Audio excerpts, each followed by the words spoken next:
donde Dios nos dice, a ver, ¿quieres ser sabio? O sea, yo creo que nuestro interés, nuestro deseo como creyentes es que Dios pueda voltear a ver nuestra vida y se complazca. Que diga, mi hijo está caminando en sabiduría. Pero quiero recordarte que hay una diferencia importante entre ser sabio y ser listo o ser inteligente. El diablo es tremendamente inteligente. Platicaba con unos amigos en la semana sobre las capacidades de la inteligencia artificial, ¿no? O sea, y precisamente por eso se llama inteligencia, porque tiene mucho conocimiento. Por algo, piénsalo, por algo no se llama sabiduría artificial, porque eso no existe. Entonces, la persona inteligente es el que tiene mucho conocimiento.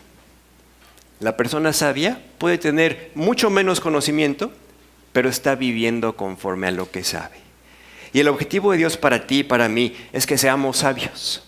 Por eso el título de este estudio es Sabio y Entendido. Vamos a empezar con Santiago 3:13. Y es una pregunta que Dios hace: ¿quién es sabio y entendido entre vosotros? Ojalá pudiéramos responder, yo. Vamos a ver qué es lo que define que podamos responder si somos sabios y entendidos. Dice, muestre por la buena conducta sus obras en sabia mansedumbre. O sea, es nuestra vida la que demuestra si estamos viviendo en sabiduría o nos hemos conformado con ser personas inteligentes, que nos gusta la información, ¿no? Nos gusta conocer de Dios, no tanto obedecerlo. Entendemos por eso que el creyente sano, el creyente que está caminando así en intimidad, en cercanía con el Señor, es el que todo lo que hace, fíjate bien, todo lo que hace y todo lo que no hace tiene un solo propósito y un solo motivo. Su motivación es su amor a Dios. Lo que hace y lo que no lo hace por amor a Dios. Hay un pasaje en donde Pablo está escribiendo a los Corintios sobre un tema que ellos se preguntaban, oye, ¿será bueno o malo comer esto? ¿No? Esas preguntas que casi no nos hacemos, ¿no? Oye, ¿esto será bueno o esto será malo? Y era un asunto de qué comer y qué no comer, ¿no? Y Pablo les dice, a ver, lo importante es el corazón. Y por eso les dice, el que come, para el Señor come. O sea, si lo que estás comiendo realmente es en tu anhelo de agradar a Dios, adelante. Si lo que estás no comiendo, o sea, lo que estás dejando fuera es para agradar a Dios, adelante. Y entonces aquí Dios dice, cuando tú amas a alguien, y aquí podemos poner los ejemplos prácticos, así, de primera mano que tenemos, ¿no? ¿Quién está aquí casado? A ver, levante la mano. Con orgullo, ¿no? Hoy es mi aniversario. Cumplo 23 años de casado. ¿No? Felicidades a mi esposa por aguantarme 23 años. ¿Sí? Cuando tú estás enamorado, cuando amas a una persona, entonces tú quieres agradarlo. Tú quieres hacer lo que a esa persona le gusta. Yo conozco a mi esposa y cada día la conozco mejor, ¿eh? O sea, porque ese es el proyecto de Dios, que cada día conozcas más a la persona con la que decides relacionarte. Y yo sé que hay cosas que no le gustan. O sea, hay cosas que sé, a ver, yo no le puedo invitar a comer esto porque simplemente no le gusta. Y así Dios nos dice, a ver, cuando tú amas a una persona, la llevas a los lugares que le gustan. Llevas cosas de comer que le gustan, ¿no? Y de forma espontánea, si no tienes ni que pensarle mucho, vas descartando las situaciones, los lugares, las actividades que no le agradan. ¿Por qué? Porque amas a la persona. O sea, no te tienes que poner a pensar, oye, ¿cómo me va a ir con esto? Y así el novio, el esposo, la persona que está interesada en agradar a la otra, siempre toma sus decisiones sobre esta base. Y cuando una persona en la relación está tomando esta decisión y Dios, fíjate, esto es hermoso porque Dios le manda al esposo a amar y a la esposa le manda a responder. Ese es el carácter que Dios le dio a la esposa, el carácter de responder, de reflejar ese amor. Cuando el esposo está amando y la esposa está reflejando, entonces hay una relación que la palabra de Dios la describe con una sola palabra que es así hermosísima. Dice, la describe como una relación deleitosa. Pero cuando David está hablando de su relación con Dios, David usa también esta palabra y dice, las cuerdas me cayeron en lugares deleitosos. Es decir, lo que Dios me ha dado, y es la segunda parte de ese texto, dice, es hermosa la heredad que Dios me ha dado. O sea, lo que Dios me ha dado en mi relación con Él es un deleite constante. Por eso Dios usa el matrimonio como una ilustración, así que con la que podamos tener contacto todos los días, una ilustración de la relación todavía más importante, nuestra relación con Él. Respecto al matrimonio, Dios dice, nadie aborreció jamás a su propia carne, sino que la sustenta y la cuida, y luego dice, como también Cristo a la iglesia. O sea, la relación de Cristo como el esposo y la novia, el creyente, es una relación donde Dios dice, si tú vives para agradar a Dios, Dios se va a deleitar en ti y te va a bendecir de una manera que tú no te podías haber imaginado. Siempre estamos en la lucha de, así como les comentaba la semana pasada, como de regatear con Dios, ¿no? A ver, ¿cuánto le doy? ¿Cuánto pongo en sus manos? Y Dios dice, pruébame. Pon tu vida en mis manos así completa y vas a ver que no te voy a defraudar. Ahora, te pongo este ejemplo del matrimonio, porque todos lo conocemos. Están los casados, pero los que no están casados tienen matrimonios cercanos, el de sus padres, familiares, etc. Y saben lo que es un matrimonio donde las dos personas están en el mismo canal y saben la tragedia que es un matrimonio donde cada quien está por su lado. O sea, un matrimonio así no se puede disfrutar. ¿Qué es lo que Dios quiere? Recordarnos que también en la vida cristiana, aunque Dios ya te desposó, como creyente eres la novia, la esposa de Cristo, puedes estar viviendo ya por tu lado. Está latente ese peligro de estar dejando de vivir para aquel que dio todo por ti y empezar a vivir, a veces tristemente, por las cosas que Él nos ha dado, ¿sí? Y tú no puedes disfrutar tu vida, tu relación con Dios, si no estás en una buena relación con Él. De la misma manera que el esposo y la esposa no pueden disfrutar su relación matrimonial si cada uno de los dos no está en el lugar en el cual Dios les llama a estar, ¿sí? Ahí vamos a encadenarlo con esta idea o con esta enseñanza que estamos desarrollando. El creyente sano no es el que se pregunta, a ver, ¿esto es bueno o es malo? Sino, amo a Dios. Y si amo a Dios, ¿esto le agrada? ¿Esto será para Él algo que le guste ver? O sea, el creyente realmente deja las preguntas superficiales de lo bueno y lo malo y pasa a las preguntas profundas. ¿Esto agrada al Señor? ¿Esto complace a mi Salvador? En cuanto a mi relación con Dios, ¿esto la afecta o la ayuda o la fortalece? Porque todas las cosas por las que vamos apropiando o vamos decidiendo a favor de ellas, todas tienen un efecto sobre nuestra vida. La pueden fortalecer, la vida espiritual, o la pueden debilitar. También nuestra vida va a tener ese efecto sobre los que están a nuestro alrededor. Por ejemplo, cuando tú tomas una decisión de seguir a Cristo, de caminar en obediencia a Él, habrá quien te vea y diga, oye, ¿vale la pena vivir para Jesús? Porque yo veo a esta persona tomando decisiones a favor de Cristo y van a ver el resultado en tu vida. Y entonces tu vida puede ser una vida que invite a otros a entregarse a Cristo o que los confirme, si te ven viviendo para ti mismo, que los confirme en vivir por las cosas temporales. Y eso nada más los va a confundir. ¿Qué es lo que Dios quiere? Llevarnos a entender, llevarnos a reconocer, ese es mi anhelo. ¿Por qué con tanta frecuencia el creyente que debería estar viviendo de forma constante en esas canciones de alabanza en el corazón, ¿no? Gozándonos continuamente en esa salvación que Dios nos dio, en compartirlo, en dedicar nuestra vida a las cosas eternas? ¿Por qué con tanta frecuencia vemos que nuestra vida a veces no está en ese nivel, en ese tono de gozo, en esa satisfacción, en esa paz? Lee los evangelios y date cuenta cómo Jesús constantemente está jalando a las personas a, oye, deja de preocuparte, deja de afanarte, deja de poner las cosas temporales como lo más importante. Y les pone ejemplos bien sencillos, ¿no? Vean los pájaros, Dios los cuida. no pasan hambre. ¿Por qué? Porque Jesús conoce nuestra tendencia al afán, a la ansiedad, a la preocupación, ¿sí? Y Dios dice, hay un pasaje en Proverbios que dice que como en el agua el rostro se refleja, así como un espejo, de la misma manera el corazón del hombre se refleja en nuestro rostro.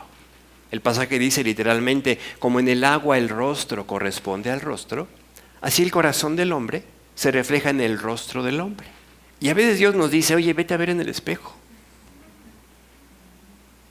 Date cuenta si tu rostro está reflejando realmente el gozo que tú quisieras tener, o está reflejando, ¿sabes qué a veces refleja nuestro rostro? A todos nos pasa. A veces nuestro rostro refleja que estamos así con la rayita de combustible. Y a veces así está nuestra vida en Cristo. Dios te voltea a ver y te dice, oye, vienes en el suspiro del Espíritu, ¿no? Apenas con lo necesario para moverte.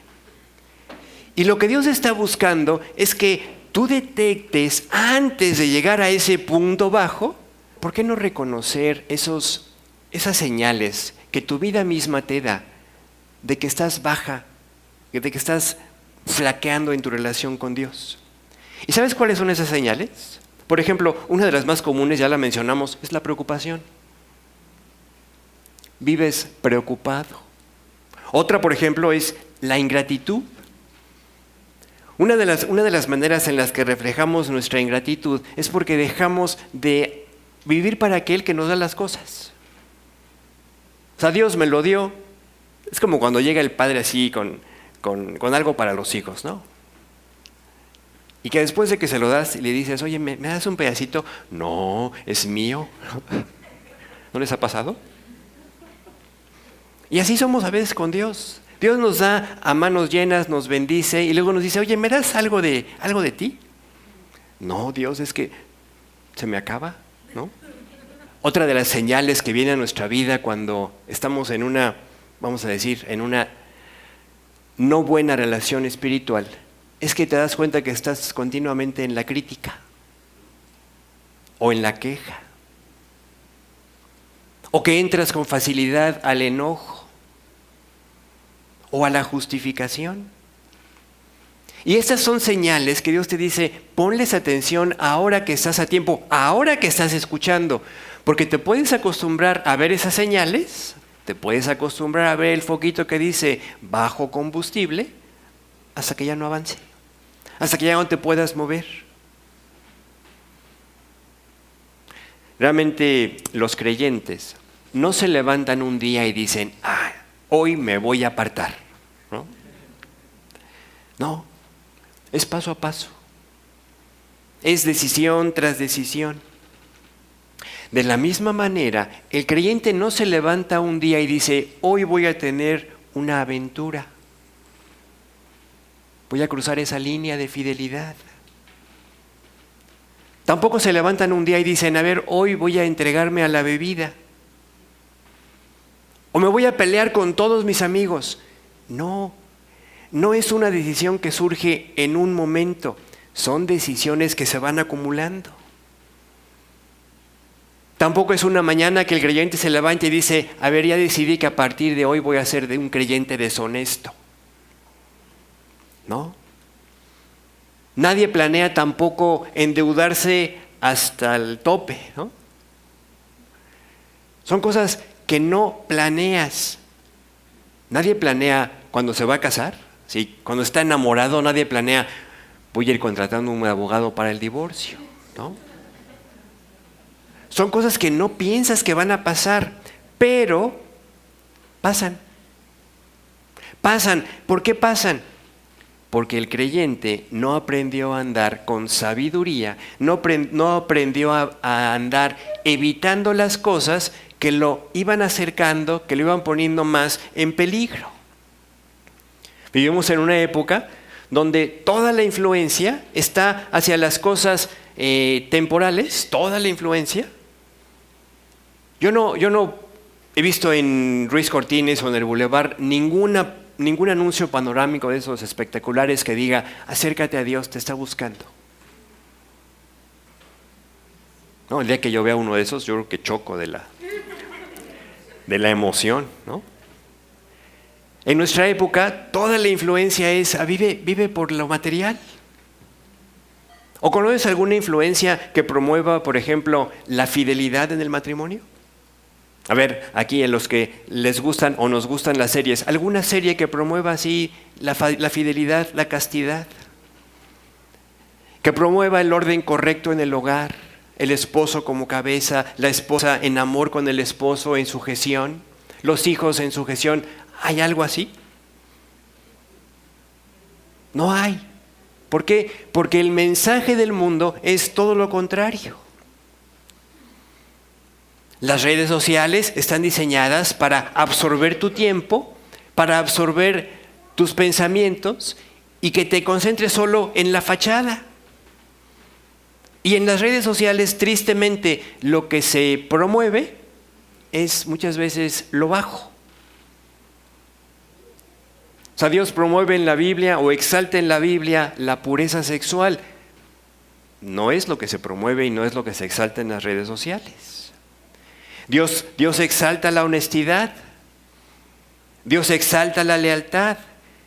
Dios exalta el desarrollo del carácter. Y vemos cómo nuestro mundo es un mundo que está contrario, en oposición completa a Dios. Dios te dice, a ver, sea administrado.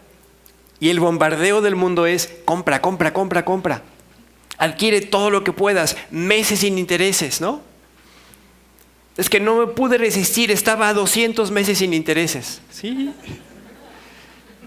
Y luego estás endeudado, endeudada, porque le fuiste sumando un mes sin interés, más otro mes sin interés, más otra compra meses sin interés, y luego ya viene el gancho del banco, ¿no? Difiérela, difiere tu deuda, ¿no? Sí, de por vida, ¿no? Y cuando entramos en esa cadena, en esa avalancha del mundo, te das cuenta que el proyecto del diablo es robarte todo. Como creyentes, eso nada más es un ejemplo para que entendamos que no podemos sentirnos bien, no podemos estar bien si no estamos viviendo bien. Y para vivir bien tenemos que tomar decisiones sabias, no nada más saber el consejo. Por eso nos vamos a ir al Nuevo Testamento. A ver, 3 versículos sencillos, en los cuales Dios, a través del apóstol Pablo, nos invita como creyentes a concentrarnos en 3 aspectos bien importantes. El primero, aprende a aprovechar el tiempo. Dice en Efesios 5:16, aprovechando bien el tiempo, porque los días son malos. No nos queda duda que esos son los días que nosotros vivimos. Ahora, piensa, se lo está diciendo a creyentes de hace 2000 años. ¿Por qué sigue siendo práctico? Porque el mundo no ha cambiado. O sea, Pablo, en la sociedad que él vivió, había también esa influencia contraria a Dios. O sea, nuestra época no es ni mejor ni peor que la época en la que vivió el apóstol Pablo. Nada más para darte un ejemplo, Pablo vivió en una sociedad en la cual el demostrar su celo religioso iba de la mano de tener una conducta inmoral. O sea, entre más inmoral eras, la sociedad, contraria a Dios, lo veía como un mayor celo religioso. Imagínate. Por eso Pablo se dirige a esos creyentes y hoy nos comparte este consejo a nosotros y nos dice, aprovecha bien el tiempo. ¿Por qué? Porque Pablo sabía, guiado por el Espíritu Santo, que el tiempo mal aprovechado iba a ser un instrumento del diablo para arrastrar a los creyentes a la corriente del mundo. ¿Qué es lo que debe hacer el creyente sabio? Saber que en lo que ocupe su tiempo va a ser determinante para cómo se conduce su vida. Por ejemplo, dice, aprovecha bien el tiempo porque los días son malos. Y entonces surge la pregunta en el corazón del creyente de este tiempo, ¿Y entonces qué? ¿No puedo descansar? ¿No puedo ver un rato la tele? ¿No puedo hacer esto o lo otro? ¿No puedo ir a platicar con mis amigos? ¿No puedo chatear aunque sea 4 horas? ¿No? Y así vamos defendiendo lo que nos gusta hacer. Pero otra vez el punto no es que te concentres en esta actividad o aquella, sino que vuelvas al asunto principal. ¿Para qué aprovechas el tiempo? ¿A qué le dedicas el tiempo? Tú debes preguntarte, ¿dónde está Dios en mi cronograma? Porque si tú te preguntas, ¿qué tiene que ver todo esto con mi vida cristiana? Es simplemente recordar, reconocer que el diablo tiene un propósito, apartarte de Dios, apartarte de las cosas de Dios, apartar tus pensamientos de las cosas eternas. No te va a llevar de un día para otro a decir, como te platicaba hace rato, apártate. No te va a llevar de un día para otro a un pecado grosero. Lo que va a empezar a hacer es llenar tus pensamientos, llenar tu cronograma, tus horas del día, con muchas cosas, muchas cosas. De tal manera que no tengas tiempo para leer, que no tengas tiempo para orar, que no tengas tiempo para sentarte un rato y meditar en su palabra, que no tengas tiempo para hablar de Cristo. Y todas las cosas que en la vida cristiana al creyente sano le importan. ¿Quieres ver el trabajo de Dios en tu vida? Ve cómo Él constantemente está buscando alejarte de aquello que te mantiene en contacto con Dios. Yo lo experimento. Así que te sientas a querer meditar un rato en la palabra de Dios y empieza a venir así a la mente, es que tienes este pendiente y tienes este otro y tienes que hacer aquello. Esa es la lucha constante que vivimos todos los creyentes. Alejarte de la palabra, alejarte de la oración, alejarte del compañerismo cristiano. Te va a alejar de las relaciones más valiosas en tu vida desde el punto de vista espiritual. Te quiere alejar de tu maestro o maestro de la Biblia. Te va a alejar de tu pastor. No tengas duda. Ese es el trabajo del diablo. Por eso Pablo le llama a esos días, esos que hoy vivimos, les llama los días malos. Aprovecha el tiempo porque los días son malos. Y si tú no andas sabiamente aprovechando el tiempo, si el diablo es quien controla a qué le dedicas tus horas, a qué les dedicas tu tiempo, tus talentos, etcétera, no le va a costar ningún trabajo mantenerte así en la orillita, ¿no? Hace unos meses hubo un viaje de un tren muy sonado, muy publicitado, y salió un video tremendo de una muchacha que se acerca demasiado a la vía del tren para tomarse una selfie cuando el tren pasara. Estaba demasiado cerca, cuando el tren pasa la golpea. Y en un sentido Dios, cuando nos da un aviso, es porque nos está diciendo, estás muy cerca, estás en peligro. Y a veces esa invitación de Dios escuchada a tiempo y que te lleve a dar unos cuantos pasos hacia el centro, hacia tu relación correcta con Dios, te puede salvar la vida, espiritualmente hablando. El siguiente versículo es el versículo 17 de Efesios 5. Y dice, por tanto, no sean insensatos, sino procuren entender cuál es la voluntad del Señor. Dios nos está invitando a entender. Y otra vez viene eso con lo que nombramos este estudio, el entendido. Acuérdate, entender es diferente a nada más saber. El entendido es el sabio. Lo que Dios nos está diciendo a través de este pasaje es, no ignores los llamados de Dios. No ignores cuando Dios así te llama la atención a algo, porque el necio es el que sabe lo que Dios le dice, pero se mueve en sentido contrario. Y por eso Pablo, después de que nos llama a no perder el tiempo, pues aprovechalo, también nos dice, deja de justificar lo que te estorba en tu relación con Dios. La justificación no es otra cosa más que ponerle etiquetas de esto no es malo, esto no es malo, esto no es malo, a las cosas que nos están alejando de la voluntad de Dios. Por eso Pablo aquí dice, entiendan, sean entendidos de cuál es la voluntad de Dios. Una persona que entiende esto va a dejar de justificar las amistades que lo alejan de Dios. Una persona que entiende esto va a dejar de descuidar su relación matrimonial, su relación familiar.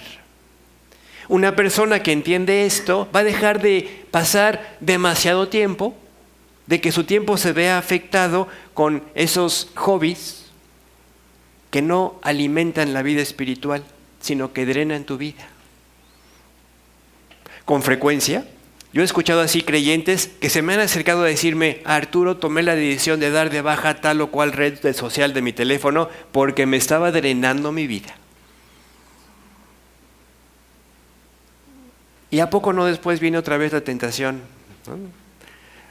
Y Dios dice, aprovecha bien el tiempo porque los días son malos. Y aquí es donde Dios nos dice, ¿qué quieres ser? ¿No? La pregunta del versículo inicial, ¿quién es sabio y entendido? ¿Quién es sabio y entendido? El sabio va a decirle, Dios, sí es cierto, tienes razón. El que no es sabio va a seguir jugando consigo mismo. El que no es sabio va a seguir pensando, no, es que son mis amigos y no me importa lo que, literalmente, no me importa lo que Dios diga, esa amistad no la voy a dejar. Aunque tú sabes que te debilita, aunque tú sabes que te afecta, aunque tú sabes que te pone en conflicto con personas que te aman, cercanas, familiares, etc. Entonces Dios dice, ¿a quién le vas a escuchar? Si estar con alguien te invita a la actitud de amargura, o te invita a imitarlo en cuanto a su queja o en cuanto a su murmuración, pero lo sigues justificando porque es que es mi amiga, es mi amigo, pues entonces son áreas donde Dios dice, ya, el aviso ya está, la señal ya te la mandé. Pero en cada área que enfrentamos, en cada área de nuestra vida que enfrentamos esto, Dios te va a estar recordando, mientras tú no aproveches el tiempo, mientras tú sigas ignorando los avisos de la palabra de Dios, entonces nada más te voy adelantando que vas en el camino del fracaso. Y es después cuando entonces, aún dentro de círculos cristianos, llega la persona y te dice, oye, es que fíjate que Dios, y así te lo dicen, Dios me guió a que me separe de mi esposo, de mi esposa, porque ya se nos acabó el amor. Ah, Dios te guió. Esa está...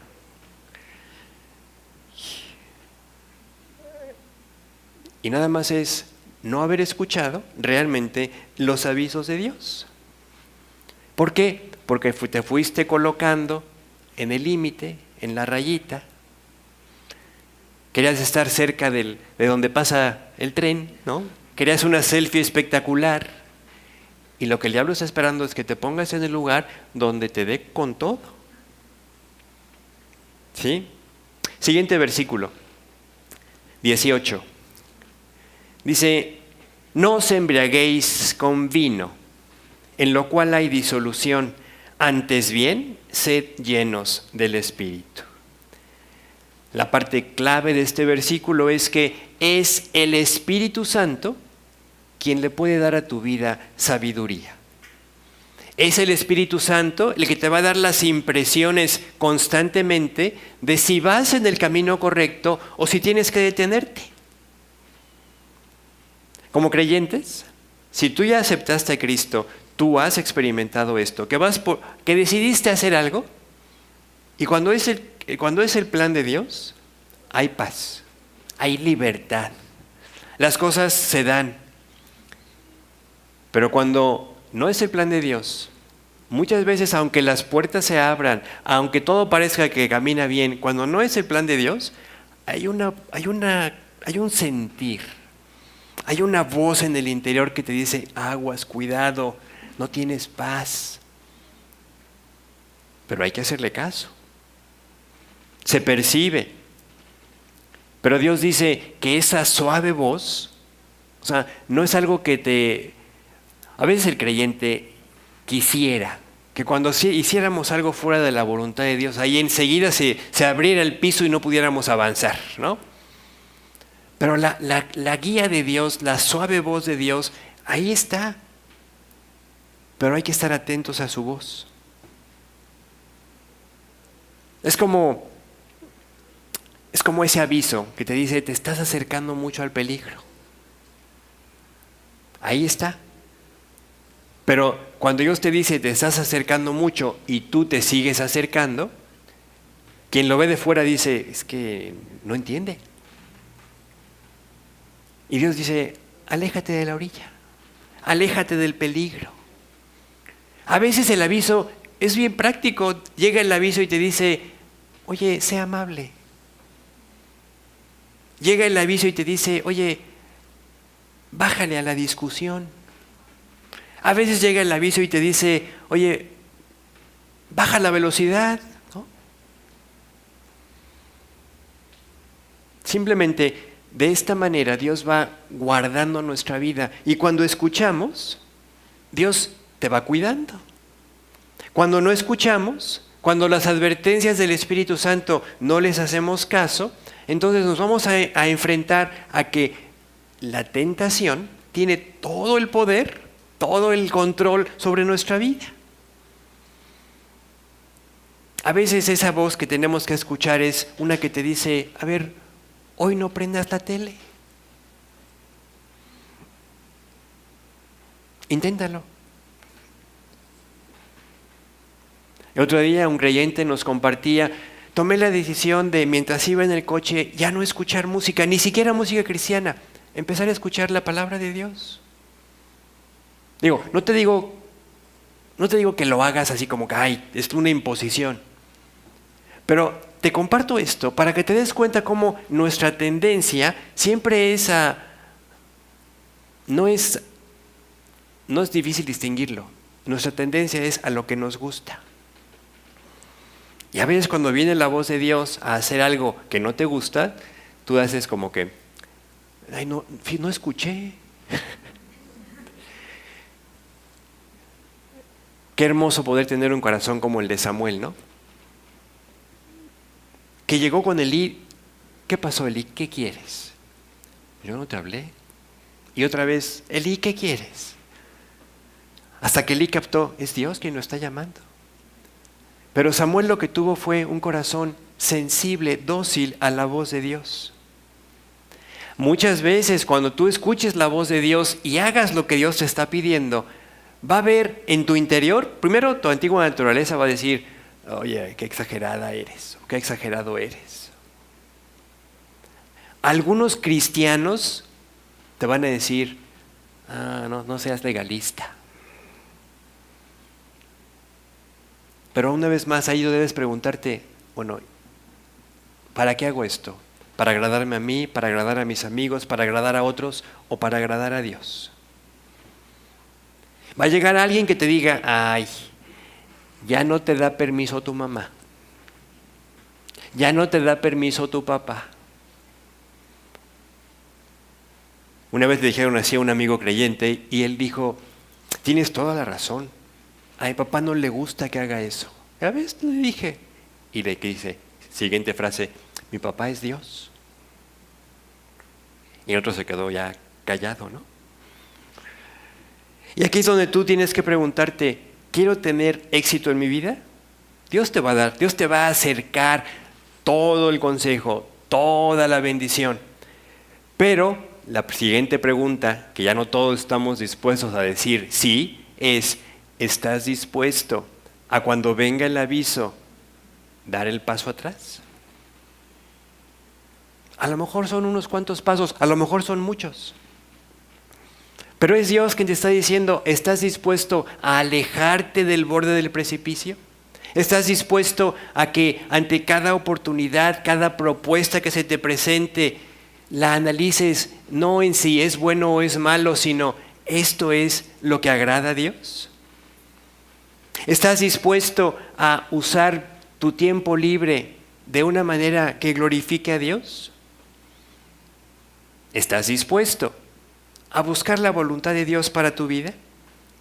Si es así, entonces tú debes encontrar, así, porque Dios te lo va a mostrar, pero tú debes estar dispuesto a ver en las maneras en las que Dios te lo muestre, las áreas en las cuales tú tienes que poner otra vez ese orden en tu vida. Pídele a Dios, ve con Dios y dile: Dios, enséñame lo que yo no veo. David oraba así. Nada más que hay veces, te adelanto, hay veces que cuando Dios nos dice lo que Él ve, no te va a gustar. A mí me encanta la palabra de Dios porque nos deja sin salida. Te dice: oye, es que esto es así, te guste o no te guste. Porque Dios no está buscando quedar bien contigo. Está buscando tu bien, que es otra cosa. Está buscando tu bendición, que es otra cosa. Pero para tu bendición, para tu bien, para hacer lo que es mejor para ti, te tiene que decir lo que está mal. Entonces, cuando Dios te diga esto hay que arreglarlo, créele a Dios. Y pídele a Dios que te haga más sensible a su palabra, a la guía del Espíritu. Y en la medida que tú lo vayas haciendo, vas a ver que escuchar a Dios, seguir a Dios, es bien sencillo. Y te vas a ir alejando de manera natural de las zonas donde tu vida espiritual está en peligro. En resumen, créele a Dios que cuando pones tu vida y todo lo que ella incluye en las manos de Dios, tu vida está segura. Vamos a orar. Señor, gracias por tu palabra. Gracias porque nos conoces y sabes las luchas que enfrentamos. La lucha que llevamos consigo, con nosotros mismos, con la antigua naturaleza que tiene esa tendencia, esa atracción por las cosas que nos afectan. La lucha que vivimos en un mundo que está completamente contrario a ti y que nos quiere distraer con todas las cosas para que no tengamos tiempo de pensar en ti, ni en tus cosas, ni en lo eterno. Y Dios, no nos queda duda que hay una mente maestra, el diablo, atrás de todo esto, queriendo ocupar nuestra debilidad y el diseño del mundo para alejarnos de tu plan. Dios, gracias por tu palabra. Gracias por el consejo que nos das a través de ella y porque aunque no nos guste, tú siempre nos hablas de lo que necesitamos escuchar. Danos un corazón sensible. Danos un corazón a la vez valiente, que sepa reconocer aquello que nos afecta. Y que seamos capaces de creerte. Como dice el pasaje, ponerte a prueba. Tú dices, pruébame. Y queremos comprobar que tú no fallas. Que no hay nada que no pongamos en tus manos, que tú no lo cuides. Y si es para nosotros, nos lo regreses multiplicado. Dios, gracias por tu amor. Te pedimos esto en el nombre de Jesús. Amén.